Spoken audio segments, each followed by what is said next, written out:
research outputs. And building especially on the conversation we just had, it kept wanting to actually bleed into this next panel. So we had to keep saying, okay, we're gonna have this conversation in the next panel. So I hope now you can come, and I think some of the questions that couldn't be asked on the first panel, I invite you to ask them to this panel. So this panel really stems from the idea that often those who are studied do not have access to research materials, whether it's the data or outputs produced along the way. And so more recent initiatives have attempted to therefore broaden what kinds of research outputs are produced and who they're targeting, whether through online visualizations, open access papers, etc. Blogs, I think we had podcasts mentioned, plays have been a more old school way that we have a long history of in this country. And so on this panel we have different groups who work with different research audiences, and I hope that we'll get a better sense of the details of what they're actually doing and why they decided on using some of the different outputs. One of the key questions I've been grappling with is what are the kind of opportunities but also the risks associated by the kind of digital spaces, and how does that play into questions of decolonization of knowledge? Because we could say, okay, we're opening up things, making things available to the world, but who's able to exploit them? Who's able to use them when they're digital? And how do we also ensure that things come back into the communities that produce that information? So without further ado, maybe we can just start with introductions. So we'll go through and have each person introduce themselves, their organization, and especially as it relates to research resources and kind of digital spaces. Does everyone have a mic? Good morning, everyone. My name is Syokau, Mutonga, and I'm the research and inventory manager at Bunk. I am in charge of collecting all the data we need for the architecture of these buildings and the programs that we hold. Basically, every single thing we do at Foundational Lab is the research that my team is doing. Good morning. Good morning. My name is Esther Obachi. I come from the University of Nairobi Library, and I am the one in charge of the digital content in the university library. Basically, my work entails, looking for, the right materials to place on the internet. On our digital collection, and training the users on how to use it, and basically whatever we have in resources to train them, and to train the researchers on how they can collect that and utilize the information. I'm also a science communicator, and therefore it is like I am the one reaching the gap between the researcher and the user. That is basically what I do. Hi everyone, my name is Chao. I'm a digital heritage specialist and an emerging digital humanities scholar. So a lot of my work focuses on the intersection of technology and cultural heritage, specifically African cultural heritage. So seeking to understand what potential or risks or what potential does technology hold. And out of my work, I recently founded an organization called African Digital Heritage that's working to strengthen the technical capacity of African cultural institutions and sectors through research, skills training, visualization, and more. So I'll touch on it a bit more as we continue. So good morning everyone. My name is Aurelia, and I am a researcher, mainly doing a lot of qualitative work on forced displacement, gender, sexual and reproductive health, and lately I grew an interest in research mentoring, and so I founded the organization called Eider Africa, and the aim was to see how we can complement the role of the universities in how we nurture and grow researchers. So my main work in that space is I created communities of practice called journal clubs, where students and other researchers have a community where they can learn, they can grow together. So I coordinate two. One is Kenyan based. We have 180 members and it keeps growing. which tells us that really researchers are seeking community, but also there is one with an organization in the UK called Other Aid, and this has researchers from all over Africa, still all of them seeking a place to learn and to grow. So I facilitate those two groups as well as other mentorship spaces. Thank you all so much. So maybe to get us going, if you don't mind describing a project that you have or are working on that kind of is at the intersection of technology and cultural heritage / research. We can go in any order. The consensus is that I'll start. So one of the projects that we've been working on since last year, January 2018, is in partnership with a volunteer collective called Museum of British Colonialism. And one of the things that we've been doing mainly is mapping and creating visual reconstructions of detention camps in Kenya. So I'll give a bit of background on why this subject. It started as a volunteer project, and the funny thing is that I realized that I had grown up in this country all my life, attended public education system, but I had never heard of detention camps. So we know that between the state of emergency, this is 1952 to 1960, the British government set up detention camps around the country. And I'm not talking about 1, 2, 3, I think that number to almost 100. With I think 80,000 people just in camps.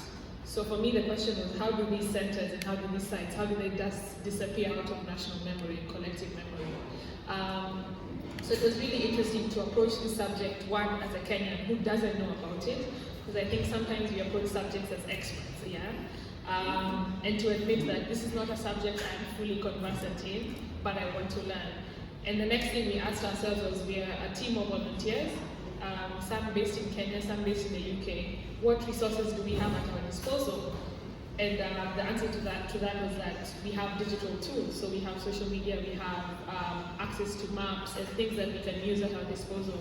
So really the approach has been to center, yes, the subject of colonialism and suppressed histories, but to see how do we navigate it in an age where we have access to technology, we have access to spaces. And what we've been doing, we've been visiting different places in mainly central Kenya, but branching out hopefully. And we found that a lot of the camps were either turned into schools or prisons. So they're still there, it's just that they've been repurposed. So for example, one of the schools in Nairobi, you enter and you can still see barbed wire in the classrooms because the classrooms were used as cells. I don't have any visuals, but this is very much a reality that these detention camps were there and the structures are still there. So the first step we've been doing is to map them. So sort of create a digital map and make sure we at any point where a camp was or is still there. And then the second step has been to create digital reconstruction, so 3D reconstructions of them. Because we're looking at the visual as something that can bring people in and also generate discussion. And I'd just like to mention with regards to this topic on detention camps in Kenya, a lot of the archives were migrated back to the UK and destroyed. So we're also starting from a place where we have very little archival information, which brings us to the next question. What kind of sources can we use?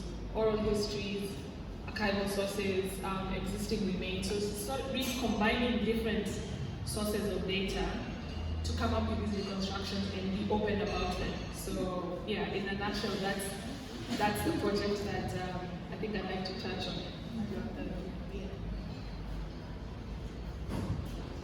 I think on my part, the project that I'm working on, as I said, is the research mentoring. And why this was important, when I began my journey as a researcher, I just completed masters. And I don't know, I think the masters really awakened a desire to know and to produce knowledge because I had a really good mentor. And I saw how I transformed from being a crammer for tests, at University of Nairobi, to this person who is asking different questions. So when I came back to Kenya, I felt very lonely. There is nowhere I could access reading materials. As you know, maybe that's a critique of our research, is that research is very institutionalized. If you're not in school, you're denied access to funding. You will not probably access the library because they say the library is for the alumni. You will promote the school libraries. you will not also be able to get access to a good mentor. So that journey was very lonely, and most of the time research is very expensive. You don't know how you collect data, even how to get ethics if you're not in school is very difficult. So because of that institutionalizing of research in a university, it led me to think, what if we create a community of researchers who come together and support each other with information? Because information is also something researchers don't have. For instance, in terms of where to place your work, you don't know where the next conference is. Like, I didn't know about the Open Data Conference. You don't know where you can go and sit and give someone your ideas. So we formed this journal club, and we use now a lot of technology, basic technology, WhatsApp. Right now we are running 2 journal clubs on WhatsApp only, and it's heavy, as Angela knows, a lot of posting, people post a lot, but the challenge we are having is how do you archive WhatsApp data? Because sometimes people have really good ideas, they've critiqued, they've done a review of an article, but it's too much. How do you archive that? So we've also tried to use Zoom as a way of creating online learning that is not just located in Kenya. And as Joyce said, she runs a mental health program for researchers, and using Zoom as a way to reach out to more researchers. So whenever we put out the link, we have people joining in. But the other challenge is things like Zoom, and for us who are in the margin, Zoom is also expensive. You have to buy these things, you have to buy these softwares for you to use it for longer. So those are some of the things that we are doing. We are also creating mentoring, partnering with mentors who can work with mentees for long. Because what we realize, most of the mentorship programs, especially in Kenya, they are 5 days. So people call you for a seminar, 5 days, then they tell you, go ahead, you are good to go. When you start working on your paper, you're lost. You don't know who to call. So we are also looking for a way to create a forum. How can we get mentors who come in and support? Because also in Kenya, it's very hard to get mentors because we also commercialize education. So whenever you talk about voluntary service, it's very hard to get people who can give their time. So we also want to use technology to draw in mentors from all over the world who can really come and support mentees. So that's the project we are working on. It's going well. We've been in 2 years. As I tell you, we are now growing. We are also seeing lecturers joining the journal club and really contributing a lot to that space. We've had students go to conferences. We've had students really do trainings themselves. And so it's been a good space of breaking hierarchies in education.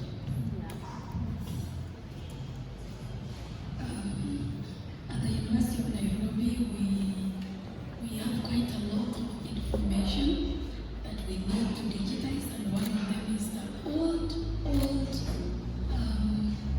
thesis. And they were actually in microfiche.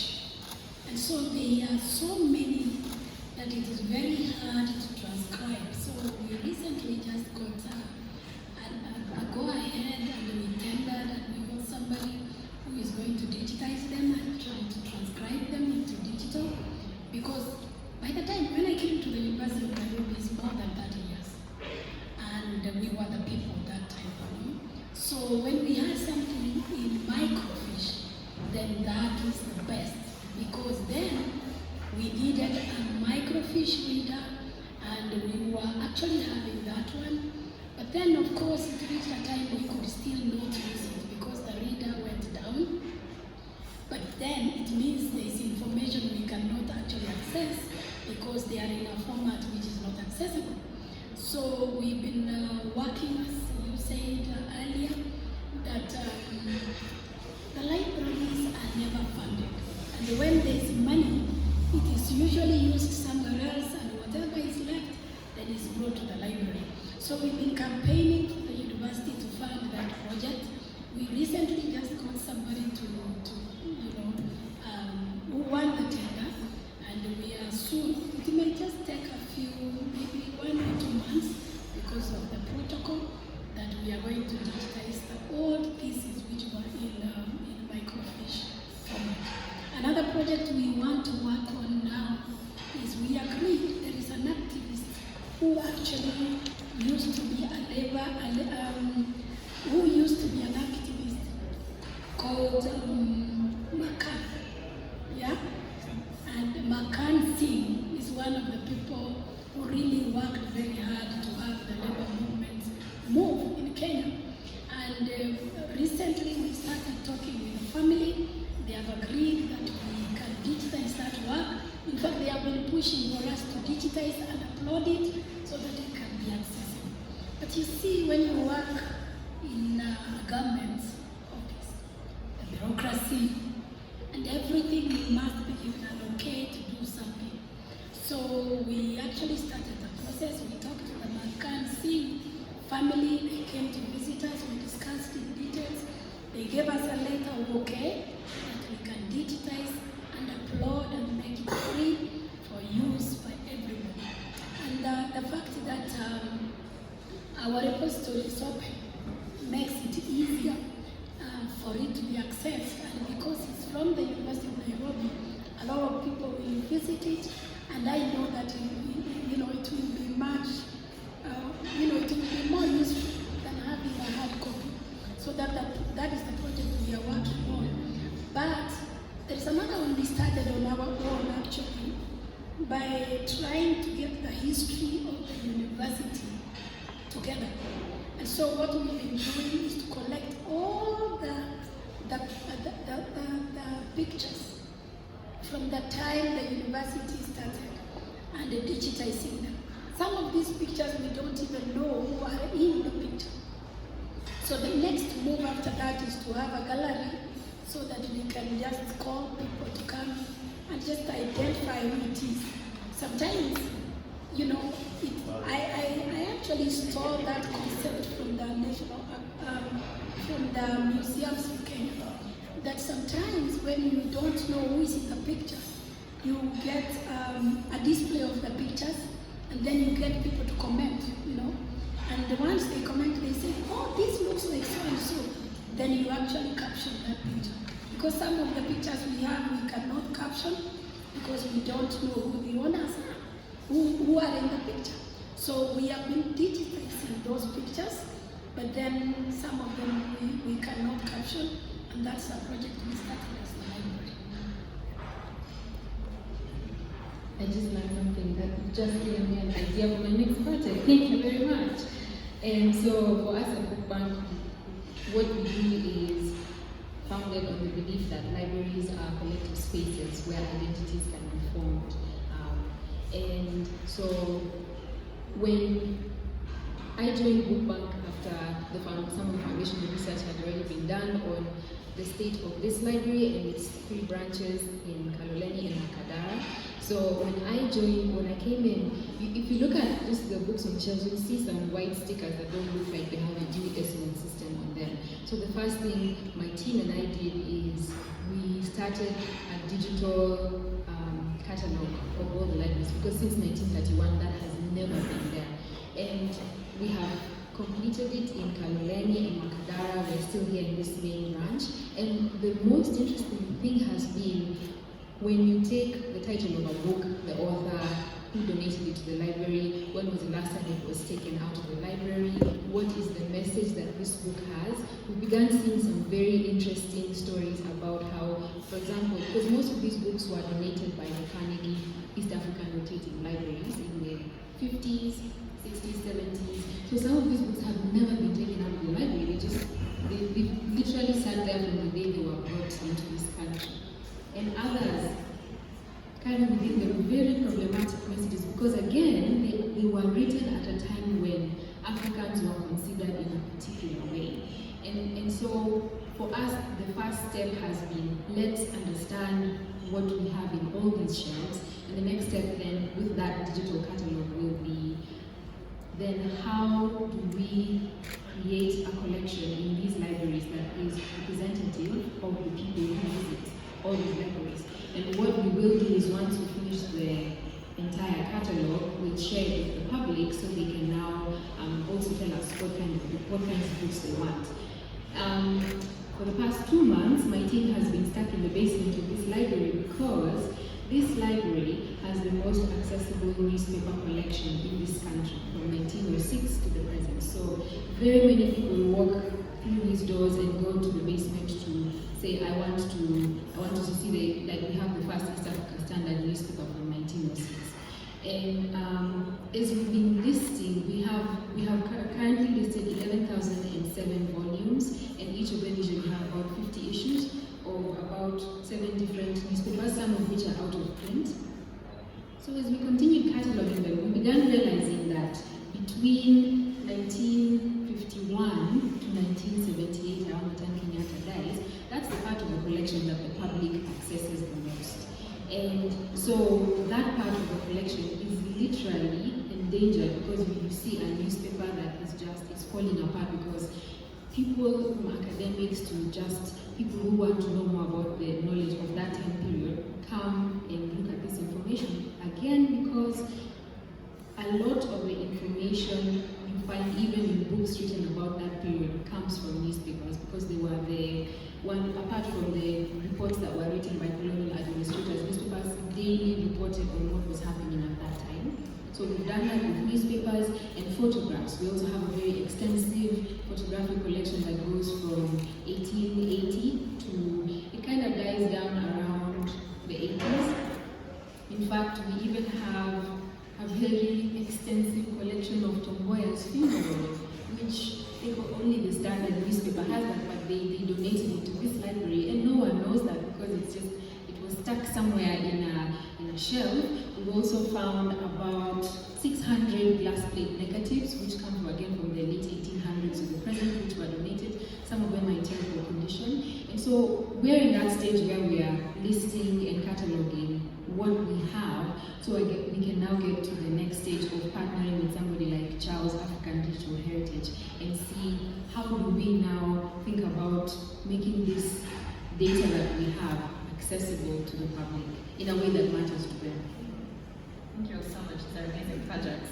I'd love to hear a little bit about your thoughts on what you think is enabled and disabled when we digitize this information. For those especially working in tech circles, we often talk about the digital divide. And I think, well, as much as I don't have the numbers, but many, many more Kenyans are online and able to access online spaces, we still need to keep that in consideration. So what are your thoughts around the risks and opportunities of digitization? I will want to talk on what we have experienced at the University of Nairobi. Initially, our aim was to digitize and upload and let everybody access everything and anything.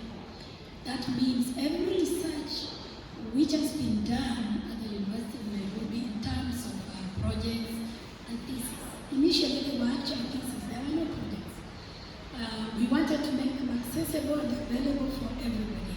So what we did was numbers, everything. Put it up. And we did that. And it is like we were moving from the beginning to the current. And we actually did that. And we uploaded, and we wanted it to be open for everybody and downloadable for everyone. Sometimes last year, when now Matiani, you know Matiani? Yeah? When Matiani, actually the year before last year, when there was this order that everybody who is going to publish, who is going to graduate must publish, then there was this outcry that we need everybody to have a journal article. Then we realized somebody was actually harvesting our data. So one department found that a whole journal had been published from students' thesis and projects. So what they would do, this journal, which I'm not going to name, actually was harvesting from a particular department, and they were not plagiarizing. They would give the authority to the owner, the way it is, but they will actually publish in some journal you did not sanction. So you're just sitting there and your work, you go online and you find It's not only in our repository, but it's in some strange journal. My assumption was that these people wanted to make a name so that at a later stage they would come out sourcing for publications or articles from students' work, so that they can say, you see, we have a lot of work which is published by your people, so you can also come on board. So that when it hit us and we said we must put some security marks. So what we decided after that is that we will avail our data online, but you are not going to copy that work. So when you go to our repository, you can actually access everything open, but you cannot copy. And therefore, we just wanted to make it accessible, but not plagiarism, what can I say? So that's what we did. That is something which we never expected, but then it made us now to think differently and to put some security back on it. I think in terms of what digitalizing research data enables, one is access, but from my own experience with mentorship of emerging scholars, it's also very alienating. And so we had to mix, even if we have digital content and people can ask questions and get answered in record time, people still desire to meet. So in this context, I've also seen people desire to meet a human, to hear your story. So I see in other contexts, and maybe it's generational, people can really be very impersonal, but in Kenya specifically, I think there's a desire to keep meeting and keep seeing who's behind this, and it's very relational. It's very relational. The other thing I think digitizing data might enable, especially for mentorship, is how it crosses boundaries. Now we can get mentors, like the other one we have from the UK, we have mentors from all over the world. So it's bridging that, and there's also an assumption that once you finish your PhD, you can mentor, you can teach, but sometimes you lack. So having these boundaries broken by the digital spaces can help even mentors themselves get a community. Because there's a community for mentees, but sometimes as a mentor you are alone. You don't know how to approach things. You have people in the WhatsApp group, maybe they're all quiet, you have half of the group never speaks, they follow silently. So how do you engage people in that space? So even it allows mentors to have also a community for themselves. And I think it enables hierarchy. For instance, in our journal club, we have undergrads, master's students, professors, and lecturers. But you never know, because we've broken those hierarchies, and they're all interactive, and a lecturer can just ask a question, and no one will know, was it a lecturer? How come you don't know this? So it breaks those hierarchies of you must know, and you are the one who is always told. So I think digitalizing also is a way of breaking hierarchies of who knows and who can speak. Now in terms of the work with, I work as a consultant, and that's another space that I feel very disenabled as a researcher because I have no control of my own data. So sometimes I'll see my work, my report somewhere in an organization, but my name is not there. I'm this invisible African researcher who was a consultant. So in that way, digitalizing and not owning if you're not the one who owns the work, you're not the one who has the money, you're very invisible in the world. No, you're always the African, we are called local researchers, national researchers, and there's always an international researcher who gets the credit. But sometimes you are acknowledged down there or just amongst the people who collaborated. So you become very invisible in such spaces of digitalizing.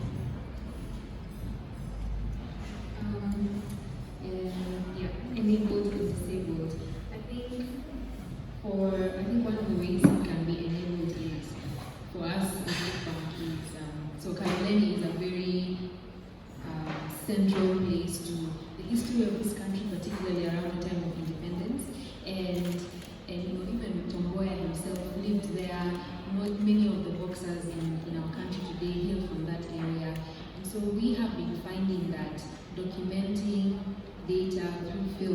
particularly has been a way of keeping it longer for other audiences. And oral histories of people who say, yes, I remember my father was a King's African Riflesman, like some of the ones with the paintings on the stairs. And so we found that to be a very important way of hearing stories that are being lost. How it has been disabled, let's go back to archaeology. If this is material culture and their objects, something happens to you when you touch them, because that interaction does something for the person coming in touch with them. And of course, matters of cybersecurity have been discussed. And I think another way the digital can really hinder representing, for example, the stories of our people is there's only one biography on Macmillan, whom this library is named after. And that biography was written by a woman who called herself an independent researcher. So, of course, as we continue collecting stories about this library, we got in touch with this author, and one of the questions I asked them, because our team went to Macmillan's castle in Oldonyo Sabuk as part of our way of, let's understand more about this person that this library is named after. So we go there and we found some people who told us stories about him and the castle, took us down to show us the basement where Italian prisoners of war were kept. But the story they told us was that no, there were actually Kenyan slaves who were hidden down there. And so when we spoke with this lady, we asked her, so when you were writing your book, did you go to the book and talk to these people who, because Macmillan owned that mountain, so every single person who has been living there for the past 100 years is in one way or another connected to him. And she said, I didn't need to go because, I had all the information I needed online. And the way the book is written, now when you read as a Black African, you can see this is very problematic, but it's problematic because this person did not see the need to go into the community where Macmillan lived because she could find all that data online. Just to start off from what Syokau has said, I think one of the questions that I have centrally is, does technology mean something different in the application of African data as it does in Western contexts, yeah? So for example, I'll speak more to cultural heritage and museums, which is where I work. And I think to myself, so for example, if we have technology wherever in maybe the British Museum, can we apply the same here? And I think we need to start asking ourselves that question as people who are techies, as practitioners, as researchers, how are we designing tools that are suited for our data? And we talk about things like, even in the physical nature of cultural heritage, problems to do with provenance, problems to do with representation, problems to do with who brought in this artifact, who collected them. So how can the technology ignore that? How can we say that all of a sudden when we come to technical spaces, we design solutions for the whole world, yeah? So in a big way, we need to understand how the technology we use and how we use it particularly, how does it affect things that are already there or issues that are already there, or how does it, just increase them? So when you're looking at what is enabled and disabled when you digitize research data, I think the two main things for me are access and dialogue. We need to talk about the place of digitized data in increasing dialogue, just interacting with it, but also increasing dialogue. But when we look at the risks of digitized data, I think there are certain things that we can get caught up and not look at particularly. When you look at things like participation, how do people engage with digitized data? When we're digitizing material in our institutions, are we factoring in how people will engage?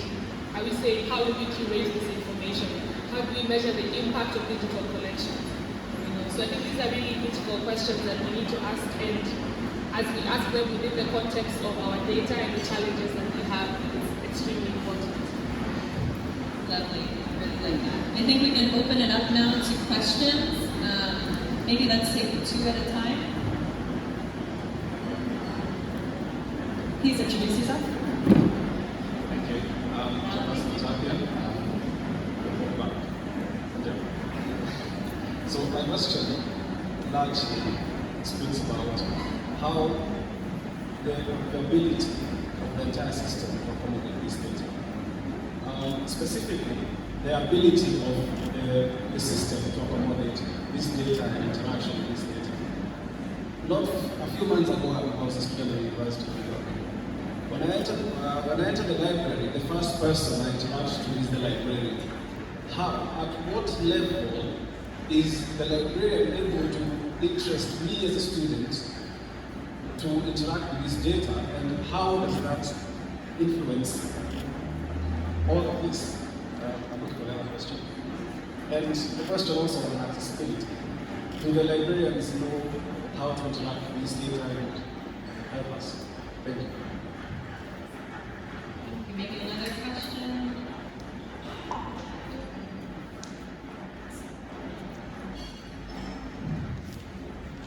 My name is Richard Suki, working with the National Government Research Center. And thank you to the panelists. You have brought us somewhere where we can now start discussing this matter. Thank you for what you are doing. It's very good. And I think that's where we should start and move forward with what we are doing. But when it comes to the question that the moderator asked about the level and the seven when we digitize research, I just wanted to understand, or even not even you alone, but even from the panelists, from the audience, about what are we doing to overcome the challenges of the copyright issues that we have been experiencing in this country and even beyond, especially for the materials that, for example, they have been patented, and we are talking of artifacts, we are talking of microfilms, we are talking of even not even those, we are also talking about films that were done those years, and there were even music that was done those years, and it had been copyright issues. What are we doing with that? When it comes to also publications, all those microfilms, in terms of what we enable or disable in terms for it to be able to be accessed outside there. Many of us in research, and many of us who are doing research or are trying to go in that field, when we are accessing these materials, we want the entire house, isn't it? We want the entire thing. And you find that at the end of the day, you find we are tired to only produce the abstract. And for those, like for example, the University of Nairobi, the microfilms, since we are tied to do the abstract, what are we doing? Are we allowing the internal users of the University of Nairobi community to access the entire film because of the entire content because of the copyright? Or are we not doing it for them? And what are we doing to the general public who want also to access the microfilm? Thank you.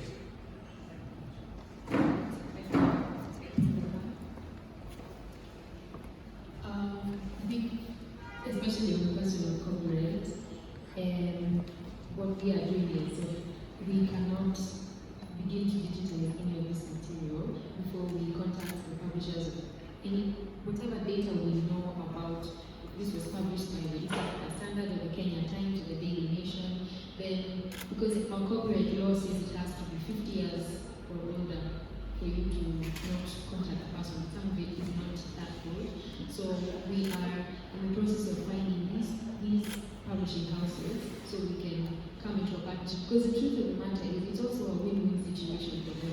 Having this archive in a public library makes it more accessible than if it's in a place like the Standard or the Nation. So how we are negotiating, we are working that space is we need copyright provisions, but it's also benefiting them. And I always find that if you show people how whatever you're asking them for is also giving them something in return, it usually tends to end better, but not always. Thanks, Richard, for that question. The copyright has been a pain in everybody's neck because we get a lot of literature which we actually want to digitize and make it available, but then the protocol, the process of getting the owner to give you a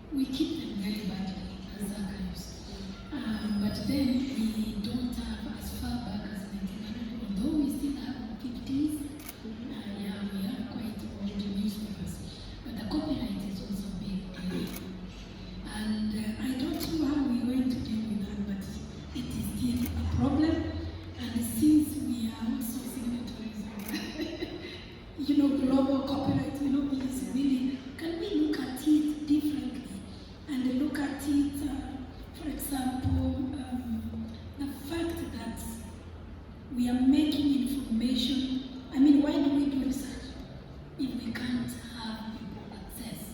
We may need to relook into the Kenyan copyright per se, so that we can allow people to access this information. So it's a big deal, by the way.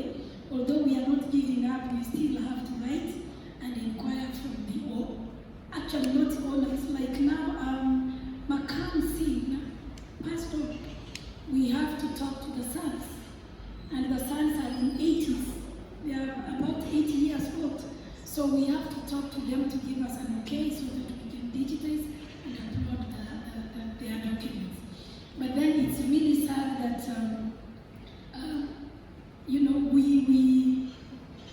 we keep information which should actually benefit people just in the name of a copyright, and therefore we just keep it down just because we want somebody to benefit. Of course, if you go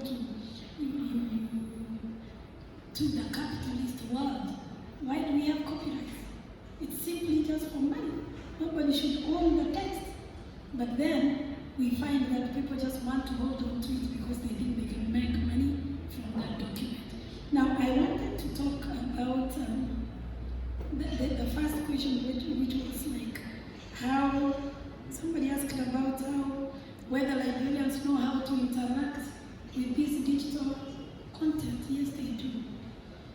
The only problem is that sometimes you get into the counter of the library, especially in our library. When you get onto the counter, you will find somebody who has not been able who is able to go online, but is not specialized in accessing the content which is online. But then the library has got a section which simply deals with digital content. So we have a section whereby if you go to the counter, you are sent for assistance so that you can be able to access that literature. I think in terms of copyright, the dilemma for me is in how we produce knowledge. We make it look like it's a singular activity, but you produce this knowledge with people. So when you copyright this knowledge, it's not you who did it alone. There were other people. What about the communities that contributed? Who copyrights? They should also have some rights in that work. So I think in terms of how we produce knowledge, we maybe have to rethink on what we're really copyrighting, because it's not really our work entirely as researchers. It is other voices and our voice that has interacted to produce a story. So that is also a dilemma for me. The other dilemma that we've had also as the emerging scholars is intellectual theft in the sense that you, like how we do consultancy, people give you respond to a terms of reference and you pour out all your ideas there, and then you never receive a feedback, and sometimes the grapevine, you hear that your work was implemented elsewhere. So even protecting these small spaces that emerging scholars give their ideas, but you're never called for the interview. They ask for so much, you write pages upon pages, but you never get any feedback. For us in the group, we are feeling this is part of intellectual theft, and sometimes no one gives credit to you, you don't know where your work has gone. So those are some of the dilemmas of knowledge. And also in terms of the librarian, I think the librarian is a researcher's best friend, because navigating through all this digital content is a nightmare for a researcher.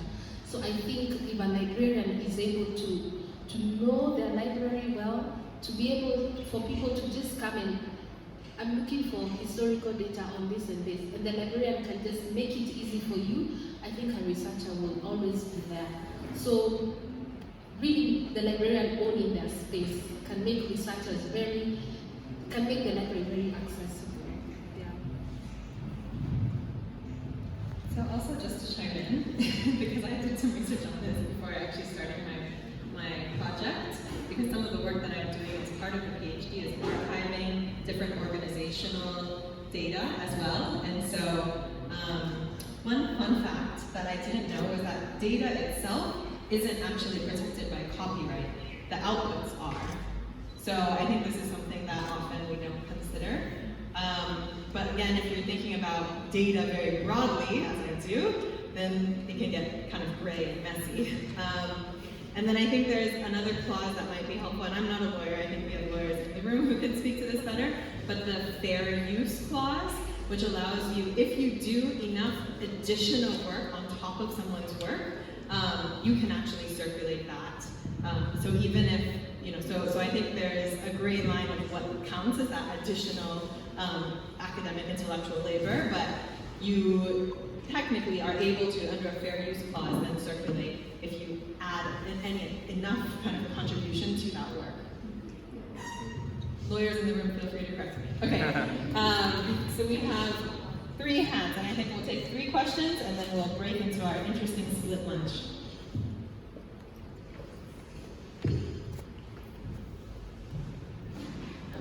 Introduce yourself. My name is Shika, and I work with the Photo Institute, which is the German version of Eider. You will understand what we say Eider. So we're also working on a project that's called International Inventories Program, which is basically creating a database of all the Kenyan artifacts that are in different museums across the world. So we started about last year, so we were approaching the different museums who say that we are building a database and we would like you to send us data on all the images and objects that you have so that we can use a local database that we can also access. So that we can go to the museum, because there's a lot of things that are not in our museums, but in other museums as well. So you can see there's certain design shields, so you can see it's in this museum, and this is the history of that particular thing. So yes, we have also had a lot of problems with the data, past the format that they're sending it in, or sometimes you get data that's in German or some other language which I do not understand. So I just say that is a challenge to us. I think I should also your project as well, just digitizing that way. But also the question was how to make people care, and not just say right now we have a total of 16,000 objects, just from 5 museums that we wanted. We have started to key into our database that we're building right now. But the thing is also that the government does not want to put in request for repatriation to just say that the Kenyan government is claiming this and this and this for this museum. So the stand of the government now is that we cannot claim anything from this institution, which makes it also difficult for us because we can only collect data. I just hope that people care enough to keep pressure on the government so the government can act. So we also wanted how to make people care. The research is there, we can see there's 50,000 and million objects, but how to make that information into something that people care about, and they can actually see, yes, this is important to us, but these are things about our culture and our heritage that we feel like we have lost, then they're important to us. So just how to make, make the data more human. And then I just wanted to say, last year, earlier this year, we had the opportunity to go into one of the museums in Germany. So they opened their whole archive, to see all the objects that they have. And also to understand why sometimes they say they cannot bring something back. I don't think it's about information, but we're going to have an exhibition next year at the National Museum about just these objects. So there was a conversation of can we ship maybe some objects from these museums to our Kenyan museum and then maybe take them back. So there was a thing of things have to travel in climate-controlled cases and things like that. So there's also the argument of when they were here in Africa, they were surviving in this environment. But when they go to Germany, where the temperature is completely different, now they say it cannot come back because it will be destroyed in the original environment that it was actually in. And then you have to the insurance is like 1,000 for like something as small as, just because it's wood, it has to come in like acid-free paper, and then some other special kind of foam, and then another wooden, like so many things. Just shipping one thing could cost you even like 500,000 with insurance, and like it was just crazy. So there was the option of digitizing it, like we could 3D scan something, so that what we show here in Kenya is the 3D print of something, but also it will not be the same thing. If you imagine something like the Gango of the Egyptian that were like to embody the spirit of someone who had passed on. So if this thing is in a museum, and you 3D print it into something that comes here, it's not exactly the same thing. So there's a way in which also technology is useful, but I don't know, I feel like it's a lie. Like they're lying to you that you actually have your object, but you don't have your object. And then it just removes also the emotion of things, because these were things that people were attached to, like your mother, your brother, so if you just make it into like, this is an object, and we're using technology to make you feel like you also have a part of it in Kenya because we have kind of shared heritage. I think that's also a term that people have started to use, like it's a British history, but it's also our history. So it's like a shared heritage. So they are the custodians of the shared heritage. So when we say that we would also like to be custodians of that heritage, they're like, no, you don't have the technology, you don't have the manpower, you don't have the whatever to hold this shared heritage, which also is a bit insulting. And if you go also into the archives of the actual museums, you see like some of these things they're talking about are not even like how they make you feel like they're on such another level of cataloging things that you have no idea. Sometimes you just walk into a room and they're like, oh, we don't have enough stuff. And you're like, this looks exactly like the National Museum in Nairobi. Like some of them are just like, they had very big words and just there's nothing there. And I just also want to talk about something on how the data is captured.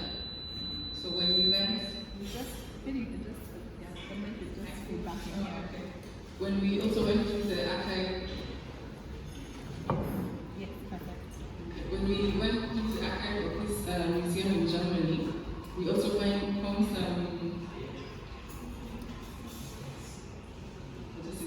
like documentation of the things that were collected.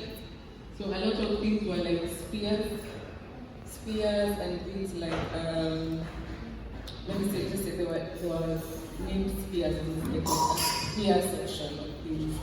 But they were saying that time that things were being collected from Africa, a lot of the people collecting were men. So also what is collected is what would interest a man. So like spears and things of war and things like that.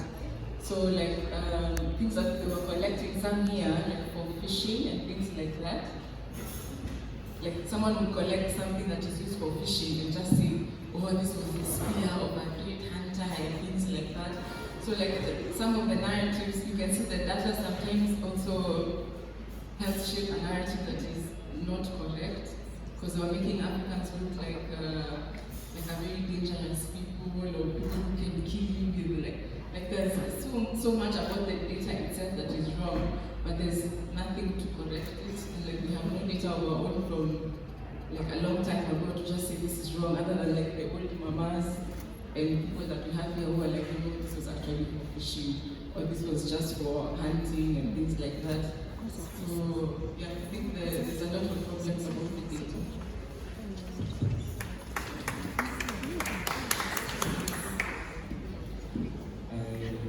My name is Simeon Rico. I work for an organization whose sole mission is to solve some of the corporate issues we were discussing earlier, which is Creative Commons. And Creative Commons' goal is basically to improve the copyright regime globally. Now, while that's been going on for almost 15 years, what Creative Commons has done is created a suite of licenses that's sort of like a copyright hack. It allows you to go around some of these problems, and its main utility is finding a balance between ownership of a certain work, generally speaking, or the data that you collect, and the value. There is a lot of data or a lot of knowledge, broadly speaking, that is of intrinsic value to the general public. I, for one, would love to see a copy of the primary month's book that one can see wrote that I used in primary school. I'm sure some other people would love to have access to that resource. Now, while the family might own the copyright, it's up to them entirely to really decide how much value is this. Does this create more value as when it's considered a national treasure, or if we keep it within the family and keep it to ourselves? And therefore, you have to strike a balance, because granted, it is their work, it is their right, because the patriarch of the family sort of maybe invested his time and resources in creating that tool. Definitely the family should use it. This is what we call author's rights. But there's also the value in having users being able to access that material and being able to draw more value than it was initially created. And so one of the conversations that we have globally, not just in this country, is what options create the most value in terms of ownership of the work, of the rights to that particular work. Now, from where I sit, I think one of the things that we need to consider is creating new models, new ways of making money, or new business models around the works that we create, and making them publicly available and publicly usable and accessible to other people, but still being able to draw some resources from that. A good example would be this is a story some of you may know, a very famous rock band, 9 Inch Nails. And what they did is they put out, I think, 4 albums of their music absolutely free under Creative Commons licenses. Now what happened is that more people were able to listen to their music, and because more people were able to access and listen to the music, they had a much larger fan base. And because they had a much larger fan base, they were able to make a whole lot more sales from concerts. And so people still have that value, and that's a very good idea. That's a very good example of still being able to give something publicly and deriving more value, giving the public much value by giving them access to that material, but still being able to make some financial benefit or some benefit to the author. And so the tricky part is finding that balance. Now, the way we create laws in this country, not just in this country, makes that a bit difficult because you're dealing with multiple interests. But I still think that's a conversation we need to have. What are the models? And I don't think it's a question that we'll answer here, but it's one that could be useful just to stew in the mind. What are the models that we can create that allows people to derive value from publicly accessible material, but still gives the authors, the rights holders, some benefit as well? What's the balance there?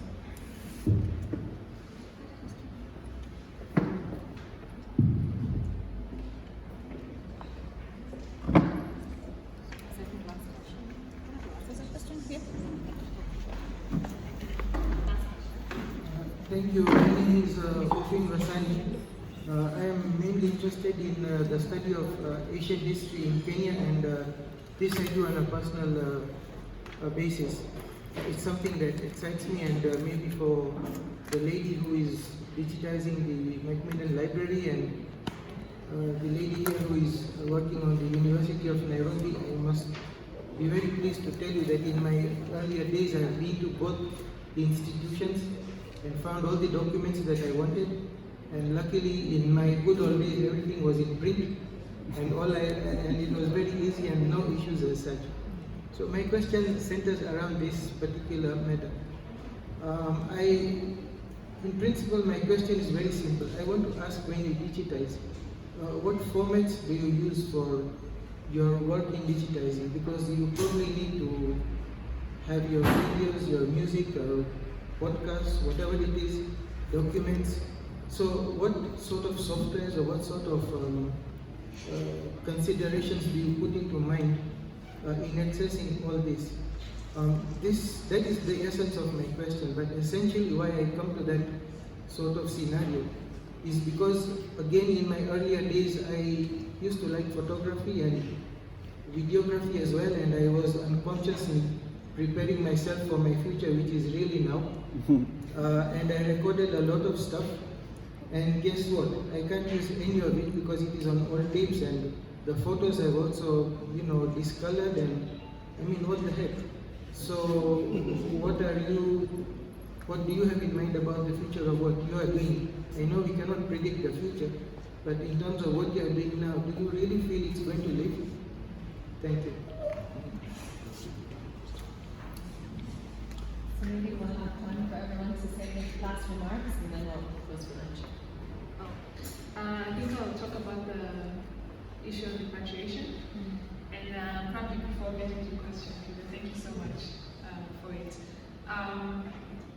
Let's talk about repatriation briefly.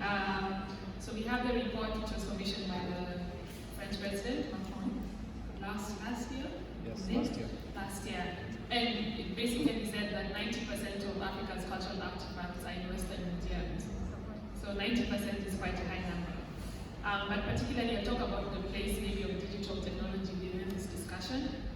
And one of the recommendations of the report was that African heritage collections in Western museums should be made open access. So as soon as that came out, there was a lot of discussion because why open access? And the question was mostly around ownership of the digital material. Can we perpetuate the same standards of ownership when we talk about physical dynamics and power dynamics? When it comes to digital data, can we replicate? Is there potential to replicate this? So I think the risk of talking about digital cultural data is you're looking at the transfer of material heritage, but are you transferring the digital ownership? Are you transferring the knowledge that is held with this data?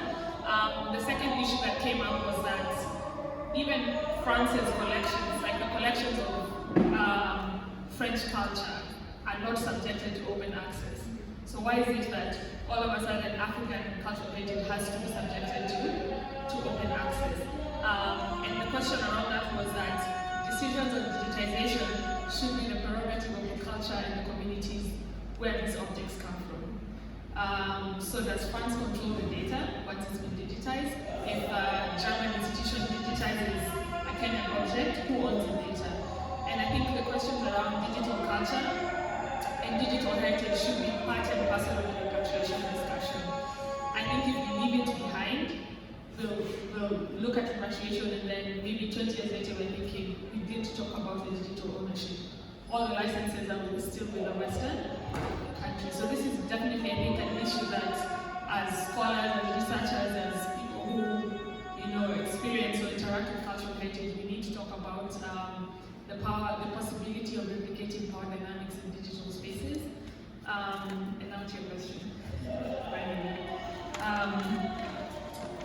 So you asked, I think I really like the fact that you asked,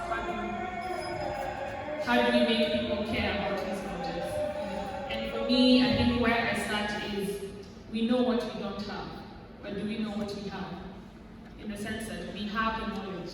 You said very clearly that a lot of the captions are wrong. So the center of knowledge and the center of the use of this object in production is here. So in essence, I think we start from the point of saying, we are in possession of the intangible. Yeah? We can't quantify it, we can't put it in boxes, we can't, exactly digitize it, but we're in possession of the intangible. So I think looking at humanizing this history and perhaps taking a different approach, that these discussions on repatriation have mostly been left to experts. Yeah? Diplomats, lawyers, museum curators, but what if we decentralize it? We say, even pick 10 objects from the database that you have, yeah? Create a community platform where people can share, and what do you think this object is for? From what you remember, or from what you heard, what is this object for? And I think in a way that's really making a direct statement to say that this is the center of the knowledge, and this is the center of knowledge production. But also looking at a way of saying that people can participate. I think the question around getting people to care is largely about getting people to participate. So if we look at digital platforms and say, can part of the project of the inventories be about highlighting key objects, and every month maybe people contribute and talk about an object. I think as a suggestion, that could be a good way to get people to care and say, actually this object is not actually here, but you can see that there's an interest from the public and from audiences and enthusiasts about the subject.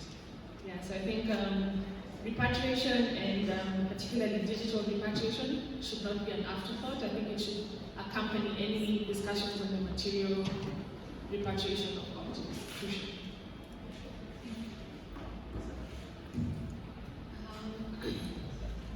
Just to put the question on what next with the digital technology, honestly, I too wonder, because I don't know, because you had a floppy, now you can't use the floppy, you can't use a CD now, so you keep losing. Yeah? But so as a layman, I would say I think if there is an alternative equal to paper, it will last, because books seem to, things that are in books, if I talk about region, seems to withstand and stay photographs.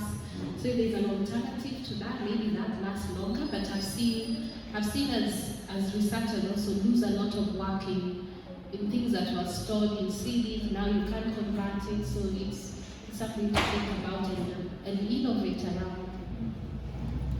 Yeah, to answer your question about how do we digitize, where do we keep them, in what format, I would say, okay, for now, of course, we at the University of Nairobi, we are using the PDF, and we use the DSpace platform, and we do that just because that is what the majority of the African digital repositories use. DSpace is very, very popular and very friendly, so that is where we keep it. I wanted to give one little comment about science communication. Now, many questions were being asked, about how and why do we keep the literature that is produced by the researchers so academic that it is never disseminated to the person who needs to use it. Now, this is actually, there is a political angle you look at it. There is a tendency for researchers to feel their work is to do the research, to produce the article, and publish it, and that is the end of the story. In fact, I've done that kind of survey of dissemination of research by the researchers. And the researchers are high up in heaven, and their dissemination is nothing. You can do it if you want it. Here, I've done my part. Who cares? That is how they think. But then research is never complete until it is disseminated. And how do you disseminate the research? That is where now the librarians come in. In fact, it was so serious that the University of Nairobi had to train me on science communication in Stellenbosch. We realized that researchers do not want their research to be communicated to the public by first the journalists. They say the journalists actually add some little salt to what they actually want to disseminate. So if I did research on ABCD and I'm the researcher, I will not want it to be publicized by a journalist. So they refuse. In fact, they find that at a certain time, when a journalist is disseminating a certain research output, he has added salt or removed or added words which the researcher should not have used or distorted the story, in other words. So you tell the researcher, can you learn science communication so that you can actually communicate your research to the end user? And then they are also in the tower. They don't do that. So where does that leave us? It leaves the librarians that opportunity to do it. And therefore, you need to know how to